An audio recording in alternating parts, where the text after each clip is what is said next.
All right. Well, welcome to the show, Bryan from Gays Against Groomers, North Carolina. Bryan, how are you? I'm doing great. How are you, Sloan? Good. And as always, it's wonderful to see you, my friend. Wonderful to see you as well. Wish we could meet on pleasanter circumstances, but Well, we're activists. And yeah, so, as you're well aware, when you get us to the scene, yeah, stuff's about to go down. yeah. In fact, you have been over the years one of the most capable activists we have for this cause, for sure. But before we get into your intro, you have become you and I became quite active this weekend or last weekend when this was the scene at the North Carolina Democrat Party HQ this weekend. And it's just remarkable that any party or any big organization, obviously, when you're going to have this represent you, you're going to have to take the criticism. And we were blocked for asking questions, right? I just asked, Gays Against Groomers, North Carolina just asked, would there be minor children at this event? Instant block. And then we made a post about it or tweet about it. And anyone else who came on asking about and children at this event, they were instantly blocked. And that gave us our clue right there. And, what makes me mad the most is that they think those pictures, that's a representation of the LGBT community. It was disgusting. It was a shame, Yeah, these drag shows have caricaturized gay people, and there's a huge price to be paid. I mean, the opinion of gay marriage in this country is starting to slip, and that's a byproduct of what people say. This is an agenda being, again, caricaturized and pushed down their throat. Now, tell us about Gays Against Groomers and what your organization does. We stand against the sexualization and indoctrination of children under the guise of acceptance of LGBT people.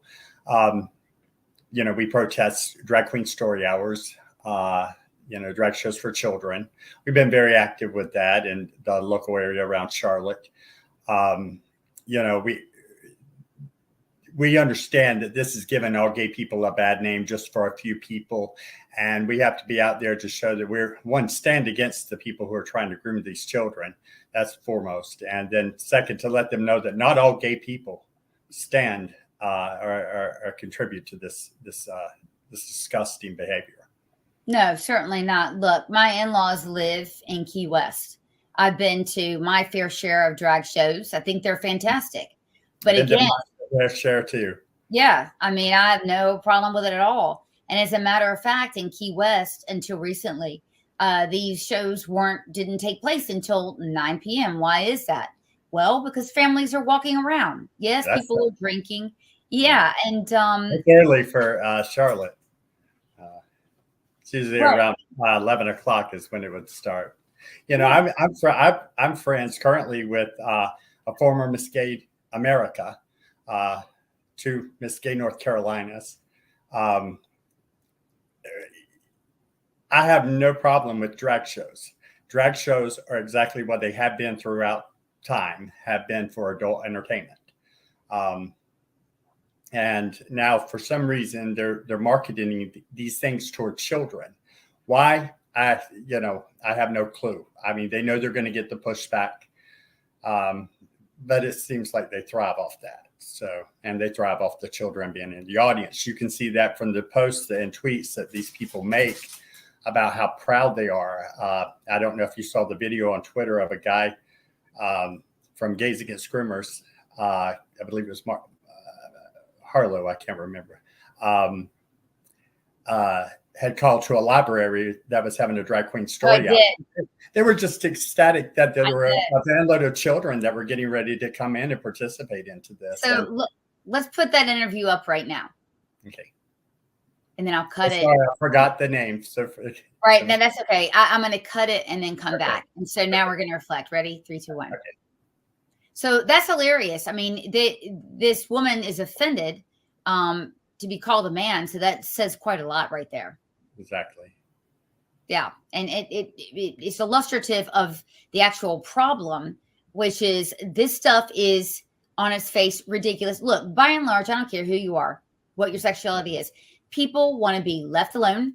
They want their government to keep them safe, which is a primary function of government, and they want to keep more money. Period. I don't care who you are. Right. And unfortunately, a lot of this stuff has become political. It's not political at all, which you and I are talking about. It's really, a lot of this it should be common sense, right? The people who try to make standing against grooming children political are the people that Gays Against Groomers stand against. These are the groomers. They're either groomers or enablers of groomers. Yes, and most of the time, almost all of them are not gay. Behind the scenes, these are folks that are far left. So this is just, I wanted to get your take on this. A bill that's passed the House of Massachusetts, now it's waiting to pass the Senate, removes the word father on the birth certificate. Man, woman, mother, that's all being taken out and being replaced now with the word person. No, I'm totally against that. I believe in two sex. I think the organization believes in two sexes. We believe that no child is born in the wrong body. And therefore we believe that no child is born to the wrong sex of parents. I mean, it's a complete idiot to know that it did not take heterosexual sex to create me. And I understand that. And I know there's a male and a female that took place there, and the father and the mother should be listed. So let me ask you this. Doesn't the argument that God has made a mistake in making let's just say a child is Jack, and let's say, someone's trying to groom that child, doesn't teaching that child that they're born in the wrong body also blow up the idea that people are born gay? Right? How can both of those? The erasure of gays. We have tomboys and femboys, and we're erasing the gay. We're not allowing these gay people to explore their identity and realize that over 80% of these children grow out of this without adult influence, on their own, and they become healthy, successful gay men and lesbians, bisexuals, or so on, or straight. Right. Right. I mean, they're able to choose for themselves, but if once you we've done this irreversible damage to these children, there's no going back. These children are going to grow up, pharmaceutical patients for the rest of their lives. And there's the idea. That's why it's not a political issue, because you will find, and I found out the hard way, that Republicans also will lie and try to harm me, who is ringing the bell about this, because there's money in it. So I don't want you guys to think that this is a one party or the other, or political. A lot of times it's not. It's a people issue, right? You're going to find bigots who say that if there's a gay child they need, or there's a gay teenager or whatever, that's not okay. But on the far left, they're also saying it's not okay. They're saying that you can't be a gay 17, 18-year-old. You've got to change your gender so that you're going to fit the profile of a female, and then you're okay. I mean, that's why we've seen the explosion of people who are identifying as LGBT people and are queer or whatever. I mean, it's mostly past the B as what these people are identifying as. The majority of these people, the explosion is not, not of gays, lesbians, or bisexuals. Right. So let's get back to the drag shows. Why do you think these drag shows are being aimed at all ages here in North Carolina? I mean, I really have no clue behind it. I notice patterns and stuff and different of things that are different. But I mean, like my day, and I'm sure back in your day, every drag show I went to was in a bar. Every drag show I went to was surrounded by adults. We were all drinking, hollering. We were all tipping the drag queens and having a great time, but we're all having adult fun in an adult atmosphere. Why they want to notice the pattern. A lot of these breweries are hosting a lot of these drag queen or drag brunches and drag shows, and you have libraries are allowed. I mean, that's something that can be easily fixed if people got some backbones and spines in government, our city councils and such.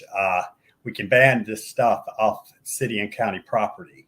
I've we've done it before. I know it can be done, and it's withstood challenges. So for any city council or county commissioners to tell you that it can't be done, they're just lazy and they're lying to you.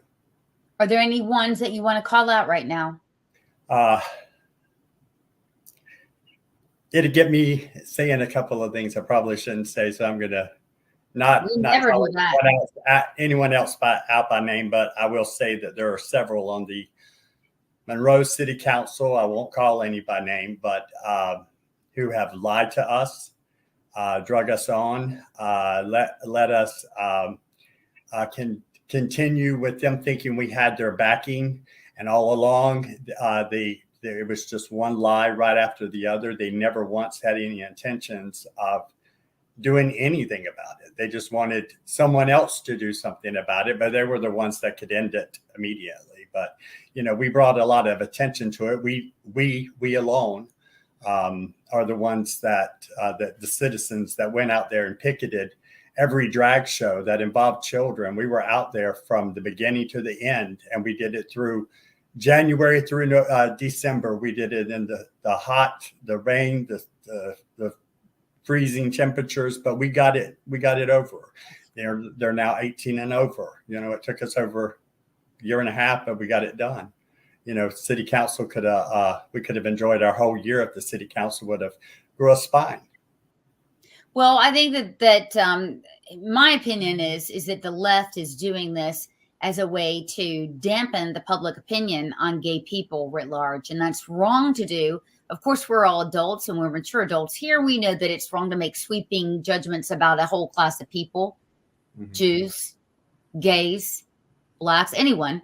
And yet this is unusual. This drive to target children with drag shows. This is unusual because I do see it as a deliberate effort. Have you heard that before? Yes, and I do believe this has something to do with the rise of the trans rights activists, and they are the ones who are really behind it. I'm going to call it like I see it: white progressive women. They are the worst. They are the ones who basically, I think, give the orders to the trans rights activists, and the trans rights activists are the ones that give the orders to whoever in the gay population will, bow down to them. And then that's where we have the children coming into the the drag shows for children and the drag story hours. So I worked on some Maybe of the totally wrong, but that is we don't know. I mean, we're playing. I've been watching this crap for many, many years. Not the children issue, but I've been watching these drag queens and this stuff for many, many years. And if I'm wrong, I'm not too off base. Look, The Birdcage is one of my favorite movies, and even in the movie, the way it's depicted is both of these fathers were very protective over their son, right? And that's just that's a natural instinct. And it's funny because if you took those drag queens and you brought them out now and you brought them out, they would probably eject as well. I mean, look at what the three they had at the North Carolina Democrat headquarters. I mean, they're not even trying to look like women. They're not even trying. Well, the only one that looked like a woman was the one that had on panties and chaps, and the other one was a white face and a beard, and the other one was a 6'5", 300-pound man, and a bearded man in a peacock outfit. There was nothing about drag that was being held there. It was like a mockery of gay people, and in my opinion. That's an interesting point. And I think a lot of gay people would share that thought. That is not a representation of what, but that goes along with what those types of people think of the LGBT community. It's a caricature, right? It's like, bringing on a bunch of Jewish rabbis that are all Orthodox. It's like we have a convicted sex offender sitting on the Charlotte Business Advisory Board, Chad Turner, and the only reason he's sitting there is because he's a gay man. Well, DEI at its finest. Yes. It rears its head again. But, this really shows up also when the left will tell us, oh, well, children just need to be represented when we're pointing out pornographic books, gay pornographic books that are drawn, because damn well if they weren't drawn, it would really be criminal. But they point that out. And I've always said, look, You mean to tell me that, let's just say hypothetically, there is gay children, and they need to see this rather than books on science and math and engineering and things like that. So it is sexualizing gay people.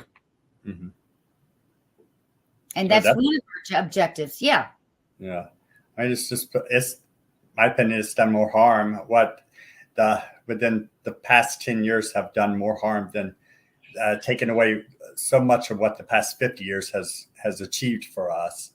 It's a slap in the face to the older gay people who actually marched when, we were being thrown out of homes, when we were being fired, and when we were being beaten, when we were being killed.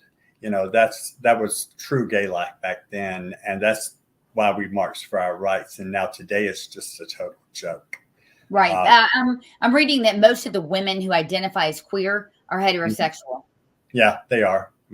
There's no doubt in my mind. I walk around Charlotte Gay Pride, and that's my observation. I see a bunch of straight women just being as disgusting as they possibly could be. That's very strange. So what's also very strange is Queers for Palestine. Yeah. How about Palestine for Queers? Is it Palestine for Queers? That's all I've got to say. Palestine for Queers. Yeah, I don't think you're ever going to see Palestine for Queers. Let me tell you that. You're never going to see. Palestine for Queers is us being thrown off buildings, burned alive. That's absolutely. For queers, and I will never stand for them. And any gay person who is here in the United States that stands for them has been groomed, has been brainwashed. You are going to find a lot of agreement in the Israeli Jewish population about that. On the left, they're going to tell you that there is no such thing as queers in Palestine, but it's just remarkable to see that. And again, that's a slap in the face to gay people who know how they would be treated in these territories. But anyway, I want to thank you for all of your work, because you have been one of the most ardent soldiers in this space of protecting children that we have here in North Carolina. Thank you so much. I do appreciate that. I'm going to continue doing it until I can't do it no more, but I'm definitely honored to have the strength to do this. Well, we need you, because this issue, these creeps will not stop unless we stop them. And we've got to get more people involved. People have got to, not only like the city councils and county commissioners, our citizens have got to get involved. We warned them. We've been warning them for years. And if they can't look from the time that we started warning them to what they're seeing now and how it's progressed because they didn't get up, it's time for people to get active. Stop being ashamed. Stop being scared of being called a homophobe or a transphobe. I get called a homophobe. I'm gay. We have to deal with the same thing. Stop being scared of that. Grow a spine, stand up to this. This stuff is wrong. And, you are on the right side of history. That's why I get out there. That's my energy to get out on that street. So how do people find out who you are and where to find you and where to get involved with these counter demonstrations? Well, we definitely need more people active in North Carolina. We seem to, at the moment, be concentrated in one section of the state. But go to our Twitter page, and there's a link there on the pinned tweet to where they can click on the Gays Against Groomers, find out about our chapter. There's a thing they can fill out. We will get in touch with them and get them involved. We'll let them know what's going on. We do vetting. We know exactly who is involved with our group. Yeah. There is no one going to sneak into our group, So there is vetting. So anyone out there who's going to think about doing that, don't waste your time. Yeah, you have more vetting than actually teachers in schools do. Yeah, we've learned our lesson. Well, so. You know what? I love you guys. I've been an early supporter. We've worked together, you and I, and me and your organization for a very long time.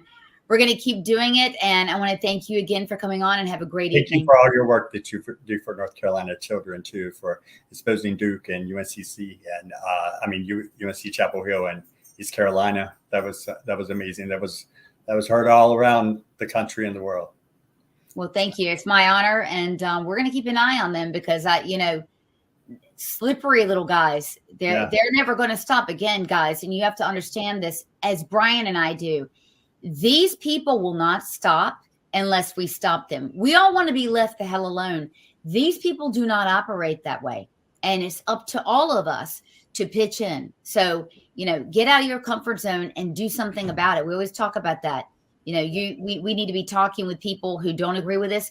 We're going to lose our country. And Bryan and I, we're not talking about our country. We're talking about our children. And it's up to all of us to pitch in and do something. Right.